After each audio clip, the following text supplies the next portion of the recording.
4 बार देश का वित्त मंत्री रहने वाला चिदम्बरम देश का पहला वित्त मंत्री है जो घोटाले के रूप में जेल की हवा खा चुका है। करप्शन में डूबे चिदम्बरम ने वित्त मंत्री रहते हुए बहुत सारे वित्तीय अनियमितताओं को अंजाम दिया। अपने पद का दुरुपयोग करते हुए चिदम्बरम ने एक विदेशी कंपनी को फायदा पहुंचाया, जिसके चलते सीबीआई और ईडी ने चिदम्बरम के खिलाफ मामला दर्ज किया। सोनिया के लाडले को लगभग 100 दिनों की जेल काटनी पड़ी। लेकिन कहानी बस इतनी सी नहीं है। अपनी तुगलकी नीतियों और लालच के लिए देश और जनता का खून चूसने वाले चिदम्बरम के काले कारनामों की लिस्ट बहुत लंबी है। देश के खिलाफ बुना महंगाई और घोटाले का मकड़ जाल। देश को घोटालों के जाल में धकेलने वाले चिदम्बरम ने आरबीआई गवर्नर रघुराम राजन के साथ देश की अर्थव्यवस्था का बेड़ा गर्क कर दिया। खुद को ड्रीम टीम बताने वाली इस जोड़ी ने पहली बार देश की महंगाई को 10.6% की डबल डिजिट में पहुंचा दिया। फूड और रिटेल सेक्टर में बढ़ती महंगाई पर पूछे गए सवालों को हावड़ पास चिदम्बरम ने अपनी खराब नीतियों के बजाय मात्र डिमांड की अधिकता बताकर अपना पल्ला झाड़ने की कोशिश की। खैर, अपनी बालकनी में लगे गमलों में गोभी उगाकर करोड़ों कमाने वाले चिदम्बरम से और उम्मीद भी क्या की जा सकती है। फोन बैंकिंग से लगाया देश को चूना। जी हाँ, वित्त मंत्री रहते हुए चिदम्बरम ने एक अलग ही तरह की फोन बैंकिंग की शुरुआत कर देश को हजारों करोड़ों का चूना लगा दिया।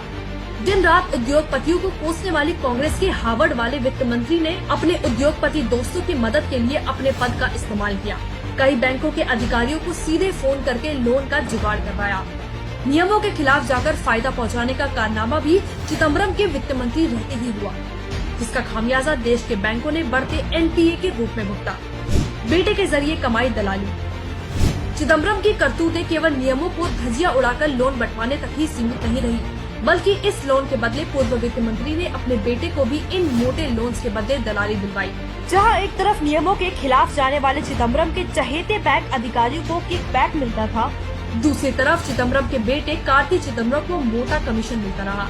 लेकिन चिदम्बरम की इन करतूतों से देश के बैंकों को बेतहाशा एनपीए मिला, तो आम आदमी को मिले रोज खुलने वाले घोटाले और कमर तोड़ महंगाई।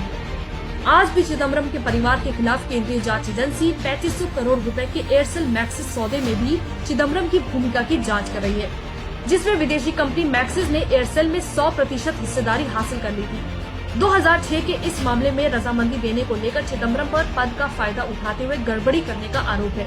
2G से जुड़े इस केस में चिदम्बरम और उनके परिवार पर हवाला मामले में केस दर्ज है। सब्सिडी और लोन माफी से बजा दिया अर्थव्यवस्था का बाजा। कांग्रेस के हमेशा देश से ज्यादा वोट बैंक की चिंता की परंपरा को चिदम्बरम ने वित्त मंत्री रहते हुए बरकरार रखा। ऑयल कंपनियों के मुनाफे को सब्सिडी की खैरात में बांटकर चिदम्बरम ने देश को खोखला करने का काम किया। चुनावों से पहले 60,000 करोड़ रुपए का कर्ज माफ कर बैंकों को कंगाल कर देने की योजना में चिदम्बरम के शैतानी दिमाग की उपज थी। अगर वाकई में चिदम्बरम के समय भारत में अर्थशास्त्रियों की ड्रीम टीम काम कर रही थी, तो यूपीए सरकार को चुनावों से पहले इतनी बड़ी मात्रा में कर्जे माफ करने की जरूरत क्या थी।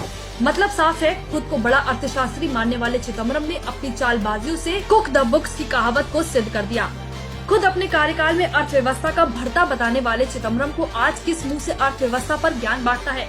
आम जनता चिदम्बरम जैसे धूर्त वित्त मंत्री की कारगुजारियों के बोझ तले दबती चली गई, क्योंकि अपने गड़बड़ झालों को इकोनॉमिक्स बताकर सोनिया के इस लाडले वित्त मंत्री ने देश में चौतरफा हाहाकार की स्थिति पैदा कर दी थी। जिस व्यक्ति को आप देख रहे हो वो राहुल गांधी नहीं है। यूपीए गवर्नमेंट का अंत होना तो निश्चित है।